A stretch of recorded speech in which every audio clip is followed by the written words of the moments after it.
Celebrate this festive season with Adiyar Anand Bhavan Sweets and Snacks. We accept bulk orders. No compromise.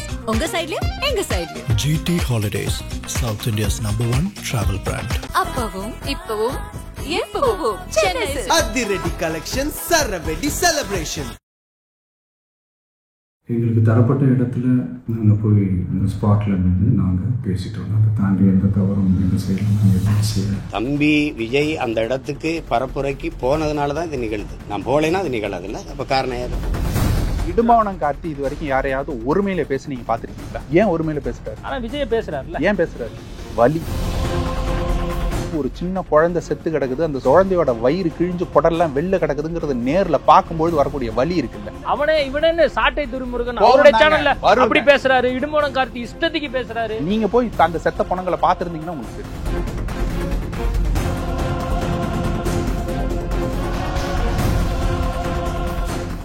IBC Tamil நேயர்களுக்கு வணக்கம். இன்றைய சிறப்பு நேர்காணலில் நம்மோடு இணைந்திருக்கிறார் நாம் தமிழர் கட்சியை சேர்ந்த மருத்துவர் கார்த்திகேயன் அவர்கள். வணக்கம். வணக்கம். கரூரில் நடந்த துயர சம்பவம், கிட்டத்தட்ட அங்கே 41 உயிர்கள் இழந்திருக்கு. அதில் குறிப்பிட்டு சொல்லணும்னா குழந்தைகள் இறந்ததை யாராலையும் ஏற்றுக்கொள்ள முடியல அப்படிங்கிற ஒரு சூழல் இருக்குது. நீங்கள் ஒரு மருத்துவராக, நாம் தமிழர் கட்சியை சார்ந்த ஒரு நபராக, அது மட்டும் இல்லாமல் ஒரு சாமானிய மனிதனாக இந்த விவகாரத்தை எப்படி பார்க்குறீங்க? முதல்ல அந்த 41 பேருக்கும் நம்ம ஆழ்ந்த இரங்கலை தெரிவிச்சுக்குவோம்.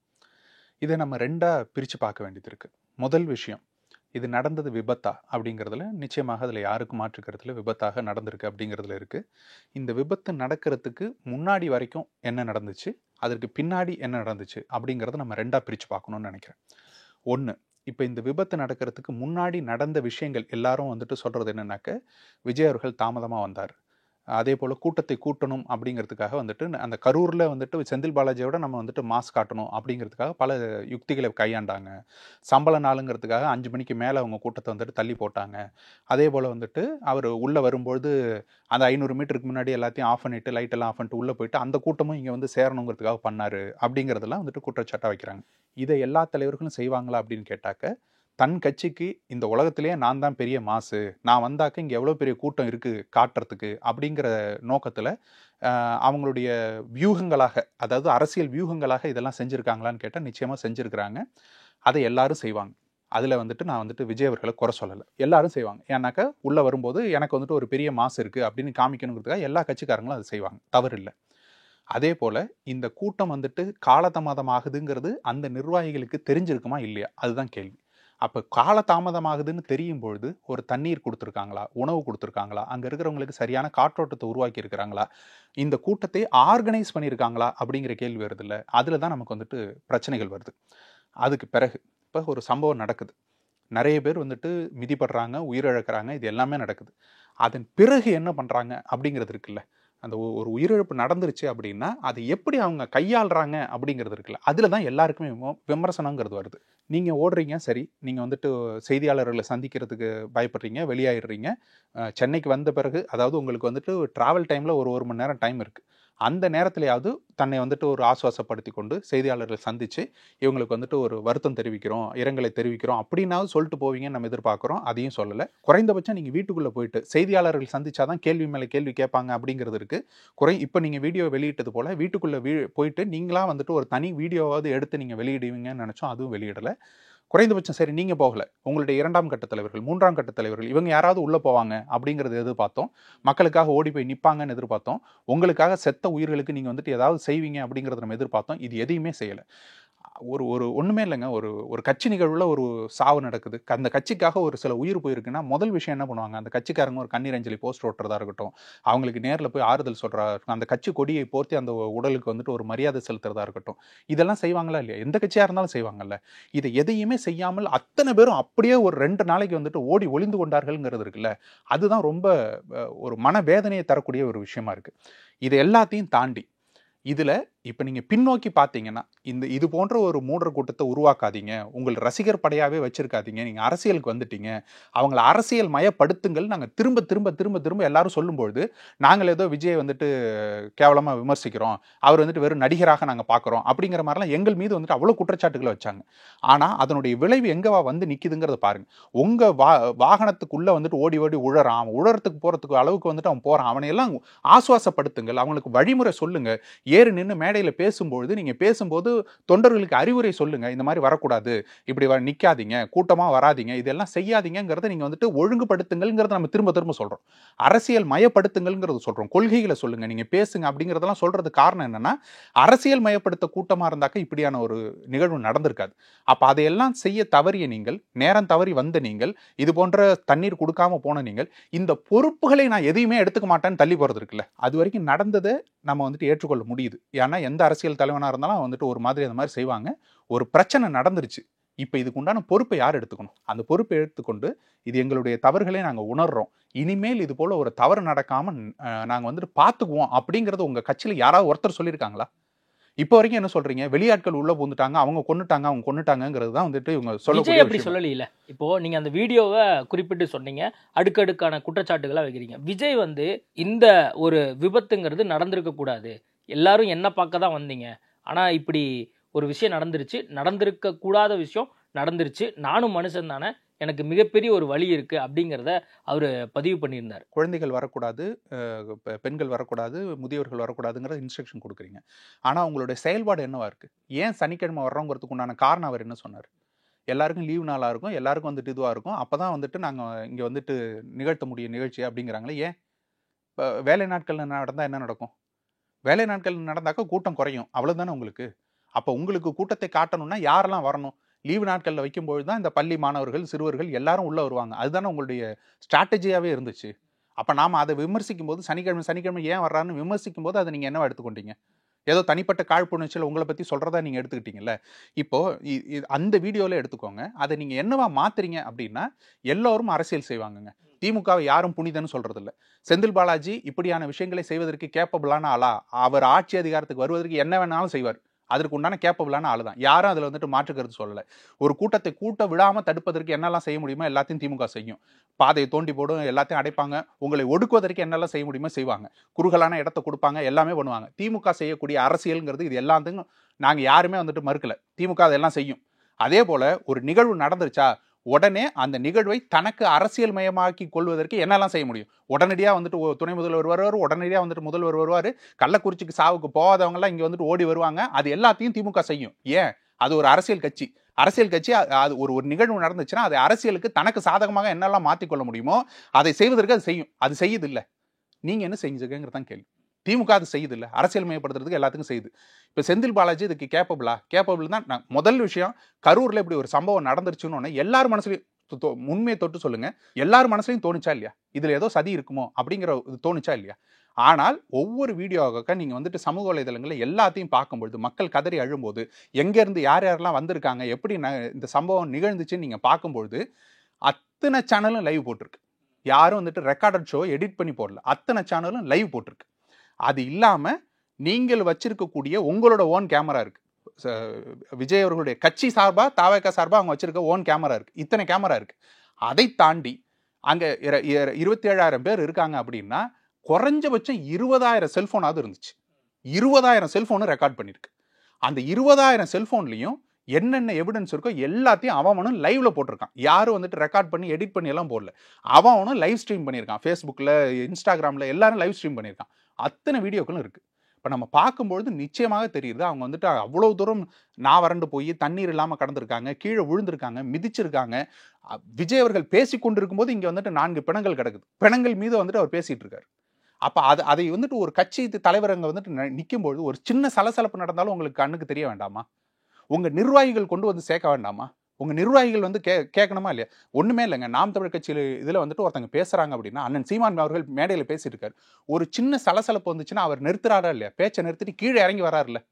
அது பிரச்சனை பண்றதுக்காக இருக்கட்டும், சண்டை போடுறதுக்காக இருக்கட்டும். எவனோ ஒருத்தன் சண்டை போடுறான் அப்படின்னா அவர் அந்த பேச்சை நிறுத்திட்டு என்ன சலசலப்புங்கிறத கேட்கிறாரா இல்லையா? விஜய் வந்து தண்ணி பாட்டில் கொடுத்ததை நம்ம பார்த்தோம். அதே மாதிரி ஒரு குழந்தைய காணோம்னு சொல்லி சொன்னாரு. அதையுமே நம்ம அந்த விஷுவல்ல பார்த்தோம். விஜய் அவருக்கு என்னென்னலாம் வந்து இன்ஃபர்மேஷனா அவருக்கு கிடைச்சதோ அது எல்லாத்தையுமே பண்ணார்ல. ஆம்புலன்ஸை கூப்பிடுப்பா அப்படின்னு சொல்லி ஜெகதீஷ் பேரை சொல்லி சொன்னதை பார்த்தோம். எல்லாமே நடந்துச்சு இல்ல. அவருக்கு கவனத்துக்கு வந்தது எல்லாமே இன்ஃபர்மேஷனா கொடுத்தாரு. ஆம்புலன்ஸுக்கு வழி விடுங்கன்னு சொல்லி சொன்னாரு. எல்லாமே நடந்தது இல்ல. நீங்க விஜய் அவர்கள் செய்திருக்க வேண்டியதுங்கிறத நம்ம விட்டுருவோம். ஏன்னா அவர் செஞ்சிருக்க வேண்டியது நிறைய விஷயங்கள் இருக்கு. அவர் அதுக்கு பிறகு என்ன செஞ்சாருங்கிறது தான் இப்ப கேள்வி. அதாவது இறப்புக்கு பின்பாக நீங்க பின்பாக நான் சொல்றேன். உங்களுக்கு எதிர்பாராத ஒரு விஷயம். இப்போ இந்தியாவுல எந்த ஒரு கட்சிக்குமே நடந்திருக்காத விஷயம் தமிழக வெற்றி கழகத்தை சேர்ந்த கட்சிக்கு நடந்திருக்கு, அந்த தலைவருக்கு நடந்திருக்கு. அப்படிங்கும் போது கிட்டத்தட்ட அந்த வழியில இருக்கிறாங்க அப்படிங்கறது எல்லாரும் நம்ம புரிஞ்சுக்கணும். புரியுதுங்க.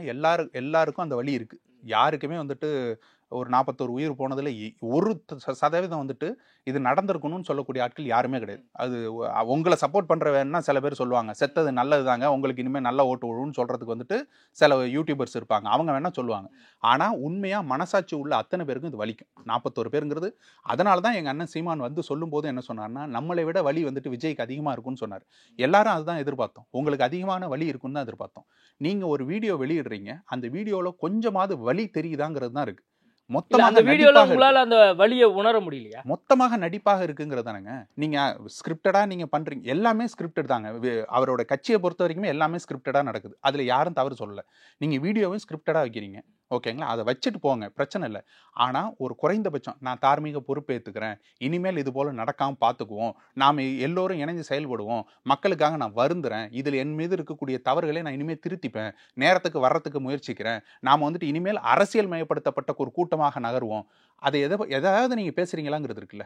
நீங்க அங்கும் என்ன பண்றீங்க, இது ஏன் கரூர்ல மட்டும் நடந்துச்சு, வேற எங்கேயும் நடக்கவே இல்லையா? உங்களுக்காக மரணங்கள் நிகழவே இல்லையா? மாநாட்டுக்கு மரணங்கள் நிகழலையா? உங்கள் பேரை சொல்லி வந்துட்டு மரணங்கள் நிகழலையா? ஏன் அதுல எல்லாம் உங்களை நாங்க குற்றம் சாட்டல? ஏன்னா ஒரு கட்சிக்காரன் வந்துட்டு ஒரு வாகனத்தை எடுத்துட்டு ஓட்டிட்டு வர்றான், அவன் சரியா ஓட்டாம ரொம்ப வேகமா ஓட்டி விழுந்து சாவறான்னா அதுக்கு விஜய் பொறுப்பேற்க முடியாது. அதனால அவர் வந்துட்டு நம்ம அதுல பொறுப்புல கொண்டு போய் நிறுத்தல. அதே நேரத்துல உங்கள் மாநாட்டுல எத்தனை பேர் மயக்கம் அடிச்சு விழுந்தாங்க, தண்ணி கொடுக்க முடியும். விக்கிரவாண்டி மாநாட்டுல நீங்க அதை காரணம் காமிச்சு தானே மதுரையில வந்துட்டு நாங்க தண்ணி பை போடுறோம் அதை நீங்க எவ்வளவு பெரிய ப்ரொபகண்டாவை பண்ணீங்க. ஏன் விக்கிரவாண்டி மாநாட்டுல அத்தனை பேர் மயக்கடிச்சு தண்ணி இல்லாம சோறு இல்லாம மயக்கடிச்சு விழுந்தாங்கிறதான காரணம். அப்ப அதை நீங்க திருத்தி கொள்றீங்க அப்படிங்கும் போது அதை நம்ம பாராட்டுறோம். மதுரை மாநாட்டுல நீங்க வந்துட்டு அதை எல்லாத்தையும் சரி பண்றீங்க, முயற்சி பண்றீங்க அட்லீஸ்ட் அப்படிங்கறது. ஆனா அடுத்த நிகழக்கூடிய நிகழ்வுகளுக்கு நான் பொறுப்பேற்றுக்க மாட்டானா என்ன அர்த்தம்? அவர் எங்க சொன்னாரு, எங்க வந்து அவர் அந்த வீடியோல அவர் என்ன சொல்றாருன்னா, எங்களுக்கு குறிப்பிட்ட நேரத்துல எங்களுக்கு குறிப்பிட்ட இடத்துல பேசுனதை தவிர நாங்க என்ன தப்பு பண்ணோங்கிறாரு. உங்க தப்பே இல்லையா அதுல எதுவுமே? உங்க தப்பே அதுல எதுவுமே இல்லையா? 1% உங்க மனசாட்சி உறுத்தலையா? நமக்காக இத்தனை உயிர் போயிருக்கேங்கிறது உங்களுக்கு தோணவே இல்லையா? வலிக்கலையா உங்களுக்கு? அதுதானங்க கோவம். நீங்க அவ்வளவு தூரம் பேசிட்டு அப்படியே சினிமா போலவே கேமரா தூக்கி பார்த்து, சிஎம் சார் நீங்க வந்துட்டு என்ன மிரட்டணும், இது நடிப்பு இல்லையா? அப்ப மக்களுக்காக நீங்க வந்துட்டு இப்போ உண்மையா 1% கூட இருக்க மாட்டீங்களா? எல்லாருக்கும் கோவம் இருக்குங்க. அரசியலாக இதை செய்வார்களான்னு கேட்டா செய்யறதுக்கு வாய்ப்பு இருக்கு, நீங்க அதை நிரூபிங்கன்னு சொல்றோம். ஆனா குறைந்தபட்சம் உங்களுக்காக செத்த உயிருக்கு ஒரு ஒரு மனசுல வலி இல்லையே, அது இல்லை எங்களுக்கு கோபமா வருது. இன்னொன்னு, ஒரு தவறை உணராதவன் தவறை திருத்திக் கொள்ளவே முடியாது. நீங்க இது உங்களோட தவறுங்கிறத ஒத்துக்கவே இல்லைன்னா மீண்டும் இதே போல சாவுகள் நடக்கும். அப்ப அதை பார்த்து கொண்டு சிரிக்க சொல்றீங்களாங்களே? விஜய் அப்ப உணரல, 1% கூட உணரல. அதுதானே கோபமே. விஜய் அவர்களை விடுங்க, அவர் கட்சியில் இருக்கக்கூடிய வேற எவனா ஒரே ஒருத்தன் இது நிகழ்ந்திருக்க கூடாதுங்க, எங்களுடைய தவறுகள் இதெல்லாம் இருக்கு, மீண்டும் திருத்திக் கொள்வோம், இது போல நடக்காம பார்த்துக்கொள்வோம், ஒருத்தன் சொல்லுங்க. இல்ல விஜய் அவர்களே வந்து அங்க போறதா திட்டமிட்டு இருக்காரு. அது சம்பந்தமான வழக்கு வந்து அனுமதி வந்து கேட்டுட்டு இருக்காங்க. இந்த மாதிரி தருணத்துல அனுமதி எல்லாம் தேவையில்லை. என்னால வந்து ஒரு 41 உயிர் போயிடுச்சு அப்படிங்கிற ஒரு வழியில இருக்காரு. அப்படின்னு இருக்கும்போது விஜயே அங்க போகணும்னு தானே எல்லாரும் எதிர்பார்ப்பாங்க. அதைத்தானே வந்து விஜய் தான் எங்கள்கிட்ட ஆறுதல் சொல்லணும்னு எதிர்பார்ப்பாங்க. புசி ஆனந்தோ, ஆதவ அர்ஜுனாவோ அல்லது ஜான ஆரோக்கியசாமியோ மற்ற நபர்களோ வந்து ஆறுதல் சொல்லி ஒன்னும் ஆக போறது இல்ல. ஆறுதல் சொல்றதுக்கு விஜய் அவர்கள் தான் வரணுங்கிற அவசியமே இல்லைங்க. ஒரு நிகழ்வு நடக்குது, விஜய பாக்குறதுக்கு தான் வந்தாங்க. நான் சொல்றேன், விஜய பாக்குறதுக்கு தான் விஜய் அவர்களுடைய கட்சி கூட்டத்துல ஒரு இறப்பு நகர்ந்திருக்கு. அடுத்த நாள் வந்துட்டு நாங்க குரம்பேட்டையில எங்களுடைய கட்சி கலந்தாய்வு வைக்கிறோம். கலந்தாய்வுல அவங்களுக்கு வந்துட்டு கண்ணீர் அஞ்சலி செலுத்துறோம். 1 நிமிடம் மௌன அஞ்சலி செலுத்துறோம். எதுக்காக செலுத்துறோம்? எங்க கட்சிக்காரங்கன்னா தமிழ்நாட்டின் மக்கள் தானே, அவர்களோட உயிர் போயிருக்குல்ல. குழந்தைங்க எல்லாம் யார் கட்சிக்காரங்களா? அவங்க விஜய்ங்கிற பேராவது தெரியுமா? 1.5 வயசு குழந்தை செத்து இருக்கு. விஜய்ங்கிற பேராவது தெரியுமா? அப்போ உங்களை பார்க்க வந்த ஒரு ஆர்வத்துல செத்து போன இந்த உயிர்களுக்கு நீங்கள் அளிக்கக்கூடிய மதிப்பு என்னன்னு இருக்குல்ல. யார் ஒரு ட்விட்டை காட்ட சொல்லுங்க, 2ஆம் கட்ட தலைவர்கள் 3ஆம் கட்ட தலைவர்கள் யாராவது ஒருத்தன் இது வந்துட்டு ஒரு துன்பியலான நிகழ்வு இந்த மாதிரி நடந்துருச்சு, நாங்க இதை வந்துட்டு சரி பண்ணிக்கிறோம் தெரியுங்கிறது இல்லைங்க. நீங்க இந்தியாவுல இந்த நிகழ்வை பார்த்த எல்லாருக்குமே தெரியும் இது வந்து நடந்திருக்க கூடாது, எல்லாரும் ரொம்ப ஒரு வருத்தப்பட்டிருப்பாங்க அப்படிங்கிறது தெரியும்ல. அதுல நீங்க என்ன நரேட்டிவ் செட் பண்றீங்கன்னு வருது இல்ல. இது முழுக்க முழுக்க சதி, எங்களுக்கு எதிராக சதி வலை பின்னிட்டாங்க அப்படிங்கிறீங்க.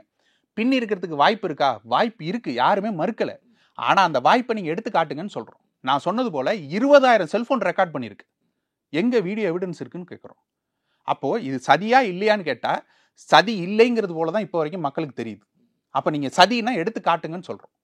நீங்க என்ன சொல்றீங்க? ஏன் இது வரைக்கும் வந்துட்டு வேற எங்கேயும் நடக்காது, கரூர்ல மட்டும் நடக்குது, மக்கள் எல்லாம் உண்மையை சொல்றாங்க அப்படின்னா எது உண்மை? மக்கள்லாம் உண்மையை சொல்றத நான் பார்த்துட்டு இருக்கேன். எது உண்மை? அது எல்லாமே வந்து கடவுளே வந்து சொல்ற மாதிரி. எது உண்மை? எது உண்மை? எது உண்மை? மக்கள் வந்து அங்க பேசுறத நம்ம பாக்குறோம்ல. கடந்த ஒரு 4-5 நாளா எல்லா தொலைக்காட்சிகளும் ஒளிபரப்பு பண்றாங்க, டிஜிட்டல் பிளாட்ஃபார்ம்ல ஒளிபரப்பு பண்றாங்க, நம்ம தொலைக்காட்சியில போட்டிருக்கோம், எல்லாமே வந்து இருக்குல்ல, கண் கூட இருக்குல்ல. கரூர் மக்கள் மனநிலையா என்ன இருக்கு அப்படிங்கிற நம்ம பாக்குறோம்ல. கரூர் மக்கள் தான் எல்லாரும் சொல்றாங்க. அதுதானே விஜயம் பார்த்திருப்பாரு. இது ஒரு ஸ்டாம்பேடுங்கிறாங்க, எல்லாரும் மிதிபெட்டு செத்தாங்கிறாங்க. 400 மீட்டர்ல தான் என் வீடு இருக்கு, என் 2 பொண்ணுங்களையும் இழந்துட்டேன்னு அழறாங்க. இது எல்லாம் நடந்துகிட்டு இருக்கு. வாய் பேச முடியாத ஒரு தாய் தன்னோட குழந்தையை இழந்துட்டு அவங்க வந்துட்டு அழவும் முடியாம, கொஞ்சவும் முடியாம, எதுவுமே பண்ண முடியாம இருக்காங்க. எனக்கு கடைசி மொத்தத்தை குடுறான்னு ஒரு அம்மா வந்துட்டு செத்த போன பையன் மேல வந்து படுத்து அழறாங்க. இதெல்லாம் எடுத்து அவங்க என்னவா பரப்புறாங்க? இதே பொண்ணு வந்துட்டு வெளியிலயும் அழுவுது பாத்தீங்களா, இதே பொண்ணு குழந்தை கூட இருக்குது பாத்தீங்களா, அதே பொண்ணு மயக்கம் போட்டு தூக்கிட்டு போறாங்க பாத்தீங்களான்னு அதை வந்துட்டு கான்ஸ்பிரசியா பேசுறாங்க. கோவம் வருமா வராதா? நீங்க இப்படியான ஒரு தலைமுறையை உருவாக்குறீங்க. என்ன ஒரு ரசிகர் மனப்பான்மையில இருக்கிறவன் அவன் பேசுவான், நீங்களும் அதே கான்ஸ்பிரசியை பேசுறீங்கன்னு என்ன அர்த்தம்? நாங்க வந்துட்டு ஒரு விசாரணை நடக்கட்டுங்க, நீங்க சிபிஐ கேட்டிருக்கீங்கல்ல, சிபிஐ விசாரணை நீங்க கோர்றீங்கல்ல, சிபிஐ விசாரணை வரட்டும், நடக்கட்டும், பேசட்டும். விசாரணை கோரி இருக்கோங்க, உண்மையை வெளிக்கொண்டு வருவோம், முடிஞ்சு போச்சு இல்ல. ஏன் கரூர்ல மட்டும் நடக்குது? ஏன் வந்துட்டு இது பண்றது? எங்களை பழி வாங்கணும்னா எங்கள்கிட்ட நேர்ல வாங்கன்னாக்க நீங்களும் அதே கான்ஸ்பிரசியை தானே கொண்டு வரீங்க. நிர்வாகிகள் மீது எஃப்ஐஆர் போடுறாங்க, நிறைய இடங்கள்ல வந்து காவல்துறை கைது பண்ணிடுவாங்க அப்படிங்கிற ஒரு பண்ணட்டுமே, என்ன பிரச்சனை வந்துருது? கைது பண்ணட்டுமே. ஒரு பிரச்சனை நடக்குது, அது கைது நடந்தா என்ன பண்ணிடுவீங்க? நாளைக்கு கொண்டு போய் உங்களை தூக்கில போட போறாங்களா? இல்ல விசாரிக்க தானே போறாங்க. இதுவரை வேற எந்த கட்சிக்காரனையும் கைது பண்ணதே இல்லையா? காவல்துறை கைது பண்ணதே இல்லையா? எல்லாரையும் கைது பண்ணதாங்க செய்வாங்க. ஒரு தவறு நடந்திருக்கு, 41 உயிர் போயிருக்குனாக்க அதற்குண்டான பொறுப்பாளர்களை கைது பண்ணதான் செய்வாங்க. உங்களை கைது பண்றாங்களா? இல்ல நீங்க சேஃபா தானே உட்கார்ந்து நேரடியா என்கிட்ட மோதுங்க சிஎம் சார் அப்படின்னு சொல்லி விஜய் பேசுறாரு. இதுல மோதுறதுக்கு என்ன இருக்கு? ஏன் புசி ஆனந்த் மற்ற நிர்வாகிகள் மீது வழக்கு போடுறது? புசி ஆனந்த் எங்க ஓடி போய் ஒளிந்து கொண்டார்? இது வரைக்கும் வந்தாரா? வெளில வந்தாரா? எப்பயும் செய்தியாளர் சந்திக்கிறவர் தானே. ஆதவர்ஜுனா எங்க ஓடி போய் ஒளிந்து கொண்டார்? ஏன் டெல்லிக்கு போறாரு? ஏன் டெல்லிக்கு போறாரு? உடனே டெல்லிக்கு போய் அங்க போய் யார் காலில் விழ போறாரு? ஏதோ விளையாட்டு நிகழ்ச்சியில நம்பணும் இல்லையா? நம்ம நம்பணும், அப்படி சொல்றாங்க. நம்பணும், அப்படித்தானே? ஸ்டாலின் அவர்கள் போகும்போது நம்ம எல்லாரும் விமர்சிச்சோம்ல, நீங்க ஏன் இவ்வளவு காலம் நிதி ஆயோக்கு போகாம இப்ப மட்டும் போறீங்க? யார் காலில் விழ போறீங்க? நாங்களும் விமர்சிச்சோம், நீங்களும் விமர்சிச்சிங்கல்ல. தாவேக்கா விமர்சிச்சா இல்லையா? நாங்களும் விமர்சிச்சோம்ல. இப்ப நீங்க போறீங்களா? யார் காலில் விழ போறீங்க டெல்லிக்கு? இப்ப நாங்க நம்பணும் நீங்க விளையாட்டு நிகழ்ச்சிக்கு தான் போறீங்கன்னு இல்ல. அப்போ அரசியல்ங்கிறது எல்லாருக்கும் நடக்குதுங்க, நீங்க அரசியல் பண்ணுங்க, அதை பத்தி பிரச்சனை இல்லை. ஆனா அது என்னவா கொண்டு போறீங்கிறது இருக்குல்ல, இந்த மனநிலை மீண்டும் இதே போல ஒரு இழப்பை ஏற்படுத்தும் மக்களுக்குங்கிறது தான் பிரச்சனை. நாம இதுக்கு முன்னாடி இந்த மனநிலையில விமர்சிக்கும் போது 10 நாளைக்கு முன்னாடி கொடுத்த பேட்டியில கூட நான் சொல்லியிருந்தேன், உங்க வாகனங்கள்ல கீழே விழுந்துருவாங்கிற அளவுக்கு வருது, ஒரு நொடி நிறுத்தி என் வாகனங்களை இப்படி பின் தொடராதீங்க, என்னுடைய உண்மையான தொண்டனா இருந்தா பின் தொடராதீங்க, பின்னாடி போங்கன்னு சொல்லிட்டு போறதுக்கு உங்களுக்கு எவ்வளவு நேரம்? ஒரு நொடி ஆகுமா? மேடையில ஏறி என்னுடைய உண்மையான தொண்டர்கள் யாரும் இது போல ஏறுறது, குதிக்கிறது, பொது சொத்துக்களுக்கு வந்துட்டு சேதாரம் விளைவிக்கிறத செய்ய மாட்டான். உண்மையான விர்ச்சுவல் வாரியர்ஸ், என்னோட வாரியர்ஸ், என்னுடைய இது வந்துட்டு ஒரு நீங்க சொல்றீங்கல்ல இந்த ராணுவ கட்டுப்பாட்டுல இருக்கணும், ராணுவ கட்டுப்பாட்டை இங்க கண்ணு முன்னாடி காட்டுங்கன்னு சொல்லணுமா இல்லையா? அறிவுரை கொடுக்கணுமா இல்லையா? ஒரு தலைவனாக ஏறக்கூடாது. அப்படியே ஒருத்தன் தவறி இன்னொருத்தன் ஏறான்னா பக்கத்துல இருக்கிறவங்க அவங்களை கண்டிங்க, என்னுடைய உண்மையான தொண்டர்கள்லாம் அதை கண்டிங்கன்னு சொல்ல முடியுமா? முடியாதா? இது எல்லா கட்சிக்காரங்களும் சொல்லியிருக்காங்களே. அண்ணன் சீமான் மேடை தூரம் சொல்றாரா இல்லையா? விஜயகாந்த் அவர்கள் சொல்லியிருக்காரா இல்லையா? நீங்க பத்திரமா போயிட்டு எனக்கு கால் பண்ணுங்க, எல்லாருக்கும் சொல்லுங்கன்னு சொல்லியிருக்காரா இல்லையா? ஏன் இந்த மாதிரி அரசியல் மயப்படுத்தக்கூடிய வார்த்தைகள் உங்க வாயிலிருந்து வரவே மாட்டேங்குது? அப்ப ரசிகர்களாவே இருக்கணும், அவர்கள் கொண்டாட்ட மனப்பான்மையிலே இருக்கணும். நீங்க லைட்டை ஆஃப் பண்ணாக்க விசில் அடிக்கணும், லைட்டை போட்டாக்க விசில் அடிக்கணும். இதே போல வந்துட்டு அவர்களுக்கு இதே போல ஒரு தற்குறி மனப்பான்மையிலே வச்சிருக்கணும். அவ்வளவுதானே உங்களுக்கு? அப்ப வந்திருக்கணும், அப்படியே இருக்கணும், ஓட்ட வாங்கிட்டு போயிடணும். நீங்க இந்த மாதிரியான கருத்துக்களை முன்வைக்கிறீங்க. சீமான் அவர்கள் விஜய்க்கு ஆதரவா பேசுறார் அப்படிங்கறதான நம்ம விஷுவல்ஸா பாக்குறோம். என்ன காரணம்? நாம சொன்னதுதாங்க, அண்ணன் பேரன்பு கொண்டவர். அவர் ஒரே ஒரு ஒரு இந்த இக்கட்டான சூழ்நிலையில விமர்சிக்க வேண்டாம் அப்படின்னு கடந்து போறாரு. நிச்சயமாக இதற்குண்டான விமர்சனங்களை அண்ணனும் வைப்பார். எப்போ வைப்பார்? நீங்க இந்த காயத்திலேருந்து மீண்டு வந்த பிறகு வைப்பார். எங்களால் தாங்க முடியல, அவர் வந்துட்டு பொறுத்துட்டு போறாரு. இந்த விஷயங்கள் இருக்குல்ல, நான் சொன்னது போல இந்த நிகழ்வு நடக்கிறதுக்கு முன்னாடி வரைக்கும் வேற நடந்துருச்சு. அது ஒரு விபத்து. அந்த விபத்துக்கு விஜயை பொறுப்பாக்க முடியாது. யாரும் வந்துட்டு விஜய் தான் கொலை பண்ணாரு, 40 பேர் கத்தி எடுத்து குத்துனாருன்னு சொல்லலை. ஆனால் ஒரு தார்மீக பொறுப்புன்னு ஒன்று இருக்கு. தலைவனாக உங்க கட்சி மீட்டிங்ல ஒருத்தனுக்கு இந்த போல நடந்திருக்குன்னா அதை எடுத்து பேச வேண்டியது உங்க பொறுப்பு இருக்கு. இதே இதை நான் ஒப்பிட்ட அளவில் சொல்றேங்க. நாம் தமிழ் கட்சியினுடைய ஒரு கூட்டம் நடக்குது. விக்னேஸ்வரன் ஒரு தம்பி வந்துட்டு தன் மீது எண்ணெயை போட்டுக்கொண்டு எரிச்சு கொள்றான். காவிரி போராட்டத்துக்காக எரிச்சு கொள்றான். அப்ப எரித்து கொள்ளும்பொழுது மொத்த மீடியாக்களும் சேர்ந்து அண்ணனை வந்துட்டு ஈ மொய்க்கிறது போல மிக்குது. நீங்க உணர்ச்சிகரமாக பேசிட்டீங்க, நீங்க தூண்டி விட்டுட்டீங்க, நீங்க தான் வந்துட்டு இதுக்கெல்லாம் காரணம், உங்களால தான் உயிர் போயிடுச்சுன்னு ஓடி ஒளிஞ்சிட்டாரா? அத்தனை பேருக்கும் முன்னாடி நின்று, அங்கே நின்று விக்னேஷோட நின்று அத்தனை வேலைகளையும் செஞ்சாரு. ஏன் செஞ்சாரு? அங்க கல்லடிப்படும் இது பண்ணணும்னு அவர் யோசிச்சாரா? விக்னேஸ்வரோட குடும்பத்துக்கு வரும்போது அவருக்கு என்ன பதில் சொல்றதுன்னு அண்ணனுக்கு தெரியுமா? மனவேதனை எப்படி இருந்திருக்கும்? அதை எல்லாத்தையும் தாண்டி தான் நின்னாரு. இன்னைக்கு வரைக்கும் அவங்களுக்கு இரங்கல் தெரிவிச்சுட்டு வரோம். ஆண்டுதோறும் விக்னேஷ் அவர்களுக்கு, காவிரி செல்வனுக்கு நாங்கள் இரங்கல் தெரிவிச்சுட்டு வரோம். ஏன் தெரிவிக்கிறோம்? ஒரு உயிர் இந்த கட்சிக்காக, இந்த கட்சியினுடைய நோக்கத்துக்காக போயிருக்கு அப்படிங்கும்போது அதை தார்மீக பொறுப்பேற்று கொண்டு எங்களுடைய உயிர் போனது போல அதை வந்துட்டு நாங்க கொண்டு போய் சேர்க்கிறோம். போக மாட்டேன்னு சொல்லல, அஞ்சலி செலுத்த மாட்டேன்னு சொல்லல, அந்த பாதிக்கப்பட்டவங்களை பார்க்க மாட்டேன்னு சொல்லல, எல்லாமே உங்களோட அட்வொகேட் என்னங்க சொல்றாரு? உங்களோட அட்வொகேட் உங்களுக்காக பேசினவர் தானே, உங்களோட இது தானே. என்ன சொல்றாங்க? எங்கேயோ செத்தவங்களை தூக்கிட்டு வந்து இங்க போட்டிருப்பாங்கன்னாக்க அது எப்படி நாங்க ஏத்துக்கொள்ள? சந்தேகங்களா இப்படி எல்லாம் இருக்கலாம், இருக்க வாய்ப்பு இருக்கு அப்படின்னு சொல்றாரு. நீங்க அப்புறம் ஏன் 20 லட்சம் எல்லாருக்கும் அறிவிச்சீங்க? சந்தேகம் இருக்குல்ல, சந்தேகம் வெளியே வரட்டுமே, அதுக்கு பிறகு நாங்க அறிவிக்கிறோம்னு சொல்ல வேண்டியதானே. ஏன் அறிவிச்சீங்க? உங்களுக்காக செத்தவர் இல்லைன்னு சொல்ல வர்றீங்க, அவ்வளவுதானே உங்களோட இது.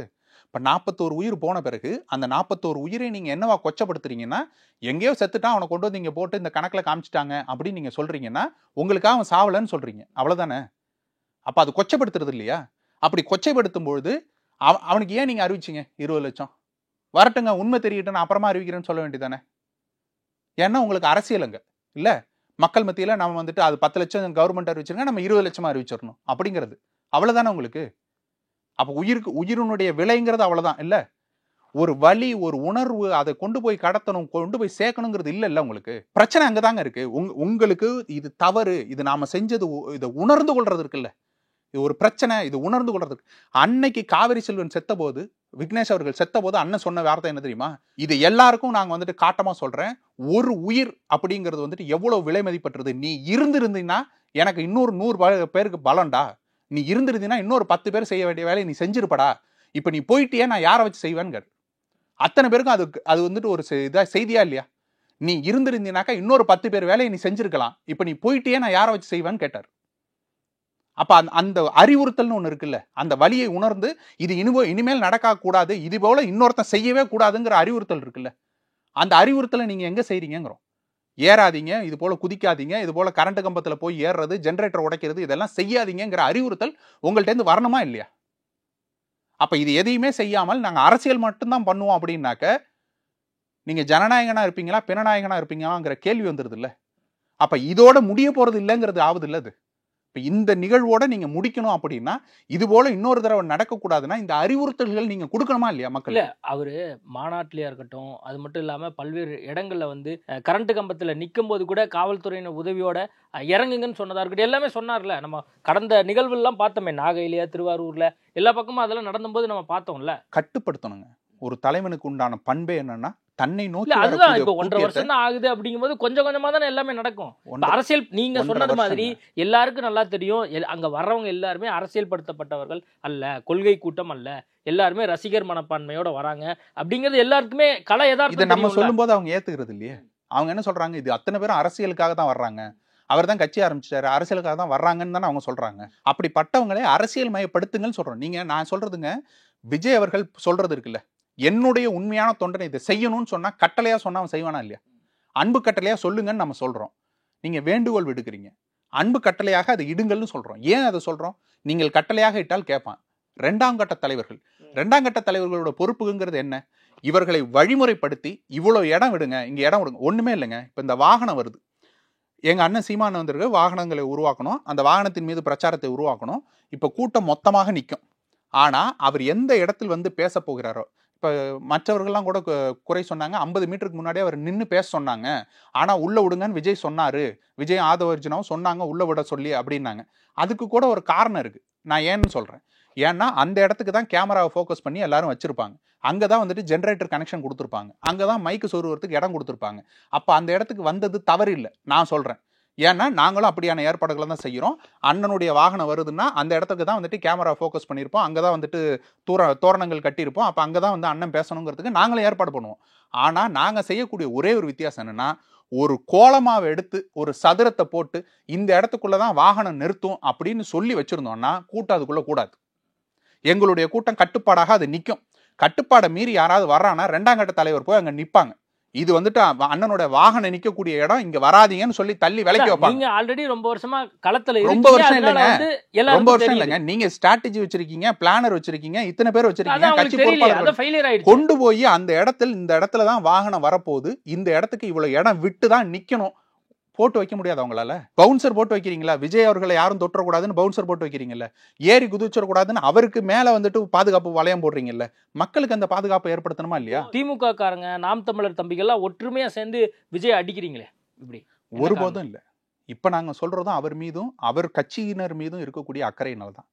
நான் அக்கறைன்னு பாக்குறதா இல்ல வந்து பழைய பகையை தீர்த்துக்கிற மாதிரி இருக்கேன்? ஒருபோதும் இல்லை. பழைய வன்மத்தை ஒருபோதும் இல்லை, ஒருபோதும் இல்லை. உதாரணத்துக்கு நம்ம சொல்லணும்னா சாட்டை துரைமுருகனா இருக்கட்டும், இடுமோன கார்த்தியா இருக்கட்டும், நம்ம நண்பர்கள் தான், நம்ம சேனலுக்கு ரெகுலரா பேட்டி கொடுக்குறாங்க. ஆனா அவங்க பல தொலைக்காட்சிகள்லயா இருக்கட்டும், பல டிஜிட்டல் பிளாட்ஃபார்ம்ல விஜய வந்து இடுமோன கார்த்தி இது வரைக்கும் யாரையாவது ஒருமையில பேசி நீங்க பாத்திருக்கீங்களா?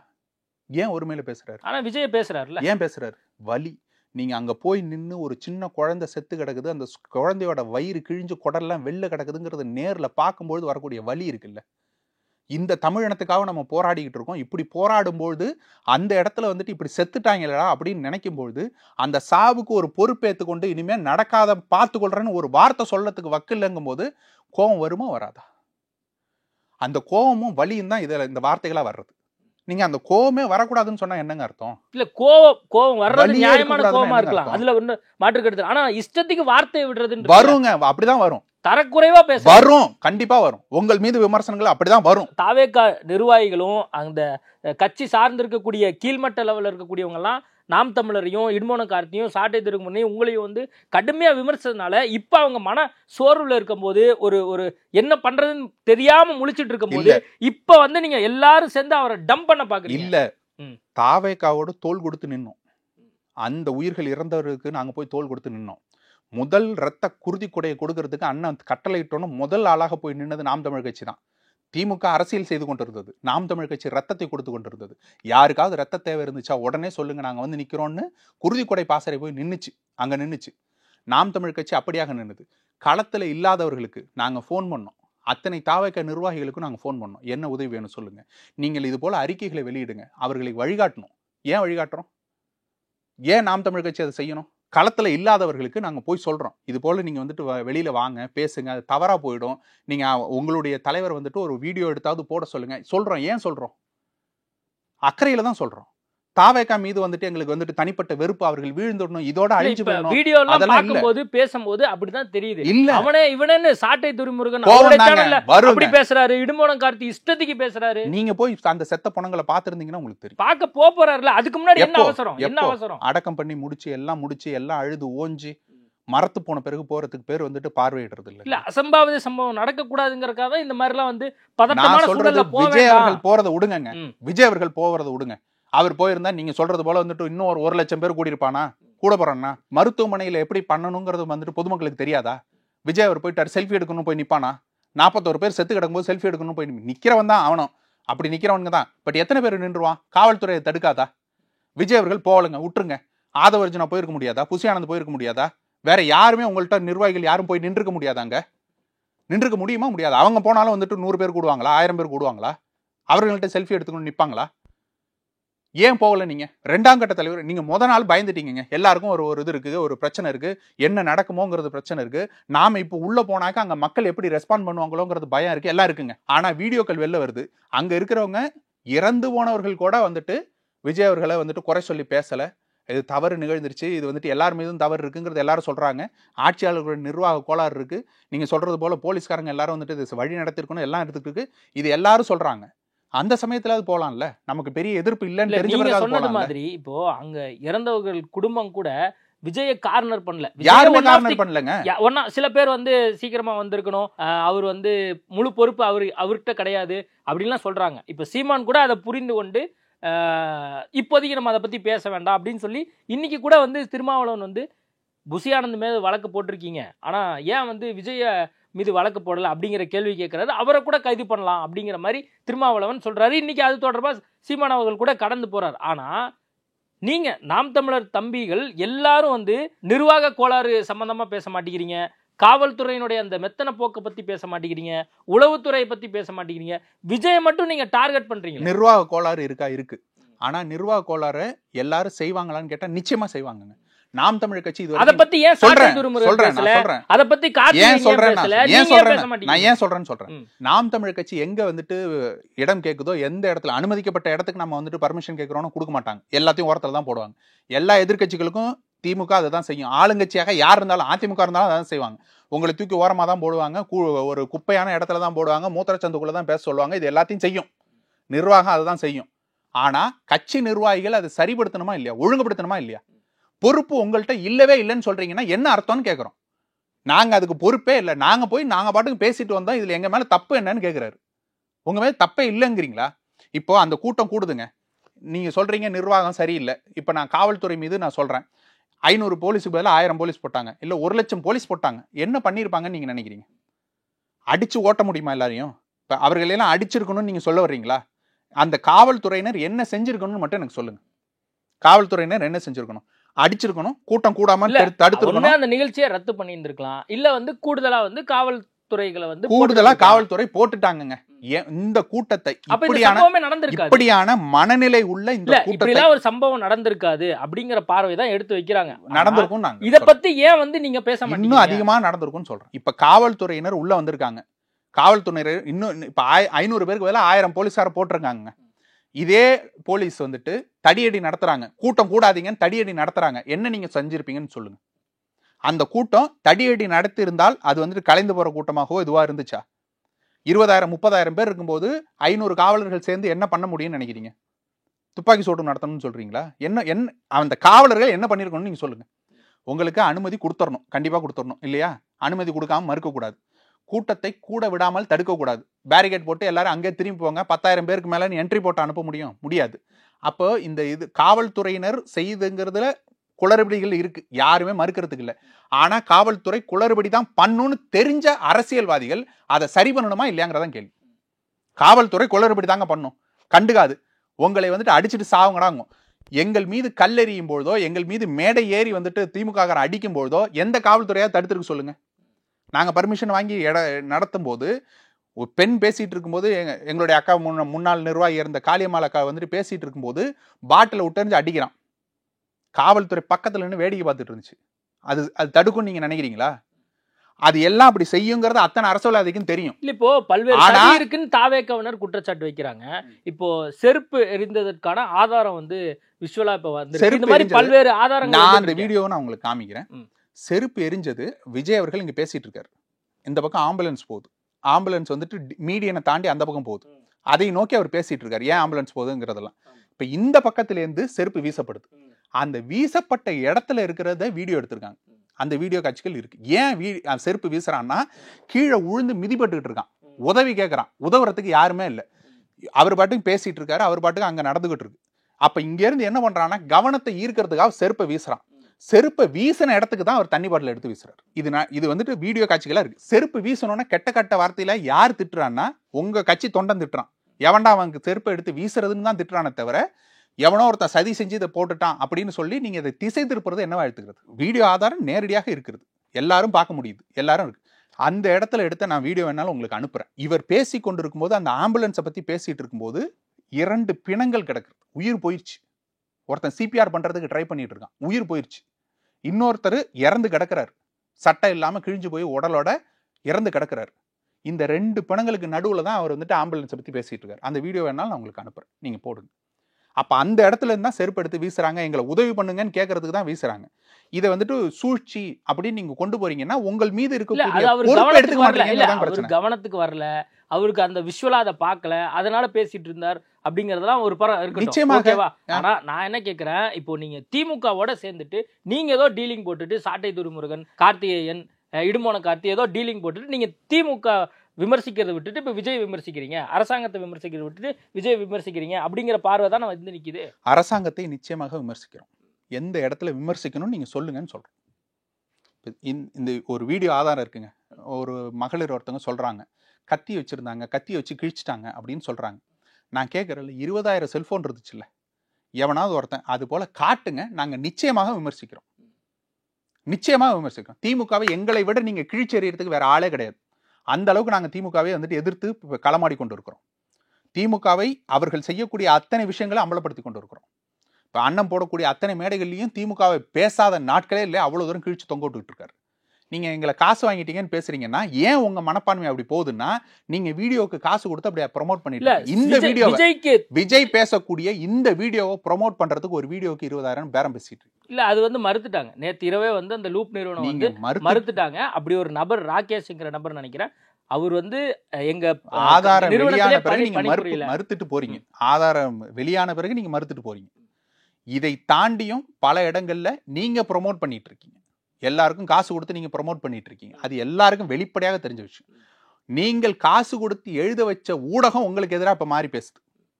நீங்கள் சீமானண்ணன் பேசுறதுக்கு, சீமானண்ணனை வந்துட்டு காவி கட்டுறதுல இருந்து, அவருக்கு வந்துட்டு பொட்டி வாங்கிட்டாருன்னு சொல்றதுல இருந்து, அவர் சபரிசன்ட்ட போய் பார்த்துட்டாருன்னு சொல்றதுல இருந்து, எந்த ஊடகம் உங்களுக்காக உங்கள் காசுக்காக சீமானண்ணனை விமர்சிச்சு எழுதிச்சோ அந்த ஊடகம் உங்களை கேள்வி கேட்குது, பதில் சொல்லுங்கன்னு சொல்றோம். இப்போ நீங்க குறை சொல்றீங்க இல்லைங்க, செந்தில் பாலாஜி மேல சந்தேகம் இருக்குதா? நிச்சயமா எனக்கு சந்தேகம் இருக்கு.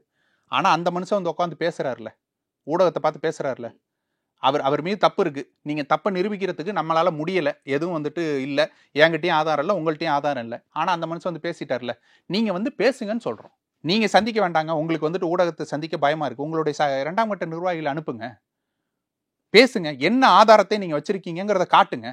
நிச்சயமாக நாங்களும் உங்களோட சேர்ந்து திமுக மிதிக்கிறோம். இன்னொரு முக்கியமான விஷயம், இப்போ சீமான் அவர்கள் வந்து தம்பி போகாட்டி என்ன, நான் போயிட்டு வந்திருக்கேன் அப்படிங்கிற கருத்தை வைக்கிறாரு. விஜய் வந்து தம்பியா பார்த்து இந்த கருத்து வந்து இப்போ வைக்கிறாரு, நம்ம புரிஞ்சுக்கலாம். இப்போ நாம் தமிழர் கட்சியில் இருக்கக்கூடிய சாட்டை துரைமுருகனோ நீங்களோ இடுமோன கார்த்தியோ நீங்க பிரதிபலிக்கிறது கட்சியினுடைய வெளிப்பாடா, இல்ல வந்து சீமானுக்கு எதிராக பேசணும் அப்படிங்கறதுக்காக பேசுறீங்களா, இல்ல நீங்க என்னவா பேசுறீங்க அப்படிங்கிற ஒரு கிளாரிட்டி இல்லாம இருக்கேன். ஏன்னா கட்சியினுடைய தலைவர், ஒருங்கிணைப்பாளர் வேற ஒரு கருத்து வைக்கிறாரு, ஆனா நீங்க எல்லாம் வந்து வேற ஒரு கருத்து வைக்கிறீங்க. இப்ப இது எப்படி புரிஞ்சுக்கிறது? ஒரு சக மனிதனாக பேசுறாங்க. அவர் அரசியல் தலைவராக, எங்க அண்ணன் வந்துட்டு நாகரிகமாக, நீங்க நாம் தமிழர் கட்சி உறுப்பினரா பேசல, சாட்டை துரைமுருகனோ இடுமோன கார்த்தியோ நாம் தமிழர் கட்சியினுடைய உறுப்பினரா பேசல, தனிப்பட்ட முறையில பேசுறீங்க. நாம் தமிழர் கட்சியில இருக்கிற அத்தனை பேரும் மனிதர்கள் தானே. இது பிரச்சனை என்னன்னா, இதோட இது முடிய போறது இல்லைங்கிறதான் பிரச்சனை. இந்த 41 உயிரோட இது முடிய போறது இல்லை, மீண்டும் இது நடக்குங்கிறதுக்கு உண்டான எல்லா ஏற்பாடுகளையும் நீங்க திரும்ப செஞ்சுட்டு வரீங்க. இல்ல, இந்த இடத்துலதான் என்ன ஒரு கேள்வி வருதுன்னா, நீங்க திமுக காரங்க எப்படி பேசுறாங்களோ அதே மாதிரி நீங்களும் பேச ஆரம்பிச்சிட்டீங்கிற விமர்சனத்தை தான் பொதுவெளியில வைக்கிறாங்க. நீங்க வந்துட்டு விஜய் விமர்சிச்சா திமுக காரங்க காசு கொடுத்துட்டாங்க, இப்ப திமுக விமர்சிச்சா பாஜக காசு கொடுத்துருச்சு. இல்ல பாஜக இருங்க, நான் சொல்றேன் அண்ணன் கரெக்டா இருக்காரு, நீங்க எல்லாம் இப்ப வந்து திமுக காரங்க சொல்லி பேசுறீங்க அப்படின்னு தான் வந்து பொதுவெளியில விமர்சனம் இருக்கு. வச்சுட்டு போறாங்க, விமர்சனத்தை வச்சுட்டு போறாங்க. விமர்சனம் வைக்கிறோம், வச்சுட்டு தான் இருப்பான். விஜய் பேசினா திமுக வந்துட்டு எங்களுக்கு காசு கொடுத்துருச்சு, எங்களுக்கு வந்துட்டு சொல்லி கொடுத்துருச்சு அப்படிம்பாங்க. திமுக பேசினாக்கா என்ன சொல்லுவான், பாஜக உங்களுக்கு பாஜக பி டீம், அதுல நீங்க பொட்டி வாங்கிட்டீங்க. பாஜக பேசினா என்ன சொல்லுவாங்க, நீ கிறித்துவ கைக்குலிம்பா. யாருக்குடா நாங்க கைக்குலியா இருக்கணும்? எங்களுக்கு வாய் இல்லையா? எங்களுக்கு மூளை இல்லையா? எங்களுக்கு பேச தெரியாதா? திமுக போலவே அவங்களும் பேசிட்டாங்க. திமுக ஒரு கருத்தை முன் வைக்குது. இப்ப பாஜக முன் வச்ச கருத்துக்களை நாம் தமிழர் கட்சி முன் வச்சது இல்லையா? நாம் தமிழர் கட்சி வச்சிருந்த கருத்துக்களை அவங்க முன் வச்சது இல்லையா? தமிழுக்காக நாங்கள் போராடும் போது அது திமுக வச்ச கருத்து இல்லையா? திமுக முன் வைக்கிறது இல்லையா அதே கருத்தை? அப்ப திமுகவை சேர்ந்து நாங்க வச்சுட்டோம்னு அர்த்தமா? ஒரு கருத்தை வந்துட்டு 2 கட்சி மாறுபட்ட கோணங்கள்ல வைக்குதுங்கிறதுக்காக 2 ஒரே கோணம் கிடையாது. நாம் தமிழ் கட்சி முன்வைக்கக்கூடிய கோணங்கிறது இனிமேல் இது போல பிரச்சனை நடக்கக்கூடாதுங்கிறது தான். நடந்துருச்சு, ஒரு விபத்து நடந்துருச்சு, இனிமேல் இது போல ஒரு பிரச்சனை நடக்க கூடாதுங்கிறதுக்காக தான் அத்தனை பேருடைய பலி, இந்த வேதனையும் இருக்கிறதுக்கு காரணம் என்னன்னா, இதுக்கு முன்னாடி இருந்ததும் அதாங்க, ஒருத்த விழுந்து செத்துறக்கூடாதுங்கிறதுக்காக தாங்க இவ்வளவு தூரம் நாங்க பேசணும். விழுந்து செத்துட்டான், இனிமே நடக்க கூடாதுங்கிறோம். நடக்கிறதுக்கு தார்மீக பொறுப்பேற்று இனிமேல் நடக்கக்கூடாதுங்கிறதுக்கு உண்டான செயல்பாடுகளை செய்யுங்கன்னு செய்ய மாட்டேன்னு நீங்க சொல்லிட்டு கான்ஸ்பிரசி தியரி மட்டுமே பேசிட்டு இருப்பீங்கன்னா என்ன அர்த்தம்? இல்ல இப்போ அது சொல்லி முடிச்சேன். அது மிக தெளிவான நீங்களா இருக்கட்டும், இடுமோன கார்த்தியா இருக்கட்டும், இது வரைக்கும் பல்வேறு பிளாட்ஃபார்ம்ல நீங்க பேசி இருக்கிறீங்க. ரொம்ப கடுமையா பேசுறதையும் பாக்குறோம். ஏன்டா இப்படி பேசுறேன்னு சொல்லி இவங்க உங்களுக்குலாம் இன்ஸ்ட்ரக்ஷன் கொடுக்கலையா? அவரு எங்களை கட்டுப்படுத்தலைங்க. ஏன்னா எங்களுடைய வேதனைங்கிறது இந்த மக்களுக்கு உண்டான சரியான செயல்பாடுங்கிறது அவருக்கு தெரியும். அவருக்கு தெரிஞ்சிருக்கும் போது அதை கட்டுப்படுத்த மாட்டார். அவருடைய பார்வையாக அவர் நிச்சயமாக முன்வைப்பார். நடக்கும், நீங்க பாப்பீங்க. இப்ப இருக்கக்கூடிய விஷயங்கள்ல காயப்படுத்த வேண்டாம், அந்த தொண்டர்களையும் சரி, அந்த தலைவர்களையும் சரி, விஜய் அவர்களையும் சரி காயப்படுத்த வேண்டாம் அண்ணன் போறாரு. நிச்சயமாக அதற்குண்டான எதிர்வினையை நிச்சயமாக அண்ணா ஆற்றுவார். அப்போ பழைய பகையை நீங்க இப்போ இந்த இடத்துல நீங்க வச்சுக்கல. இதுல பகை என்னங்க இருக்கு? தாவேக்காக்கும் நாம் தமிழர் கட்சிக்கு எனக்கு வாக்கிய தகராறா? எங்களோட சொத்தை அவருக்கு எழுதி கொடுத்துட்டோமா? புடிங்கிட்டு போயிட்டாரா? இல்ல. எங்களுடைய ஓட்டையாவது அவர் வாங்கிட்டு போயிட்டாரா? இல்ல. என்ன பகை இருக்குன்னு நீங்க சொல்றீங்க? பகையெல்லாம் எதுவுமே கிடையாது. நீங்க இப்படியான ஒரு தற்குறியான கூட்டத்தை இன்னொரு அரசியல் தலைமுறைக்கு கடத்தாதீங்கன்னு தான் நாங்க சொல்றோம். சரியான அரசியல் நீங்க முன்வைங்க, உங்களை நாங்க விமர்சிக்கவே மாட்டோம். ஒரு கொள்கை கொண்ட அரசியலை முன்வைங்க. நாங்க இது சொல்றோங்க. கமலஹாசன் வந்தாரு, ஏன் கமலஹாசன் நாங்க விமர்சிக்கல? அது தப்போ ரைட்டோ, மையம்னு ஒரு கோட்பாடை வச்சாரு. தப்போ ரைட்டோ அரசியல் மயப்படுத்தினார். என்ன ஒவ்வொரு இதுக்கும் கருத்து சொன்னார். சரியோ தவறோ அவர் ஒரு கருத்தை சொல்றாரு. அந்த கருத்தின்படி அவங்களுடைய கட்சி நிர்வாகிகள் செயல்படுறாங்க. கட்சியாக அது செயல்பட்டது. ரசிகர் கூட்டமாக இல்லாம கட்சியாக மாற ஆரம்பிச்சிச்சு. அப்ப அதை தானே உங்கள்ட்ட இருந்து எதிர்பார்க்கிறோம். நீங்க அரசியல் தலைவராக வந்துட்டீங்க, தப்போ ரைட்டோ ஒரு கொள்கையை முன்வைங்க, அந்த கொள்கையின் அடிப்படையில் செயல்பட வைங்க, அந்த செயல்பாட்டின் அடிப்படையில் உங்களை கட்சியோட கட்டமைங்கன்னு சொல்றோம். அதை எல்லாமே விட்டுட்டு நாங்க தற்குறிகளா இருப்போம், ஏறி குதிப்போம், எல்லாத்தையும் பண்ணுவோம், எடுத்துட்டு சுத்துறது, லைட்டை சுவிட்ச் ஆன் பண்ணி ஆன் பண்றது. உங்களோட பஸ் கடையில உழுந்து ஒருத்தன் சாவுறான், நிறுத்துனீங்களா ஒரு நிமிஷம் பஸ்ஸை? கீழே உழுந்து 2 பேர் 2 பைக் மோதி உங்க வீல்ல மாட்டுது, ஒரு நொடி நிறுத்துனீங்களா பஸ்ஸை? நிறுத்தி அவனை என்ன ஆச்சுன்னு திரும்பி பாத்தீங்களா? அப்ப அப்படியான ஒரு கூட்டத்தை நீங்க உருவாக்கிட்டு வர்றீங்கன்னா, இது எல்லாத்தையும் சகிச்சு கொண்டு போகணுங்கிற தமிழினத்துக்கு ஒரு உருவாக்கத்தை கொண்டு வர்றீங்கன்னா, அதை தவறுன்னு சொல்றது எப்படிங்க தவறாகும்? அது தவறை தவறுன்னு சொல்றது எப்படி தவறாகும்? இது போல் நடக்கக்கூடாதுன்னு சொல்றோம். இனிமேலாவது திருந்துங்கள், சரியான வழியில நடத்துங்கள். உங்களை தேடி ஒரு கூட்டம் வருது இல்ல, அந்த கூட்டத்தை நல்வழிப்படுத்துங்கள் சொல்றோம். அதை நல்வழிப்படுத்தினால் தமிழக அரசியலுக்கே அது சரியான ஒரு பாதையாக மாறும். அதை தான் நாங்க கேட்கிறோம். ஓகே, நிறைய விஷயங்கள் குறித்து பேசியிருக்கோம். நேர்காணல் கொடுத்ததுக்கு மிக்க நன்றி. Celebrate this festive season with Adiyar Anand Bhavan Sweets and Snacks. We accept bulk orders. No compromise. உங்க சைடுலயும் எங்க சைடுலயும். GT Holidays, South India's #1 travel brand. அப்பவும் இப்பவும் எப்பவும் சென்னை அதிரடி கலெக்ஷன், சரவெடி செலிப்ரேஷன்.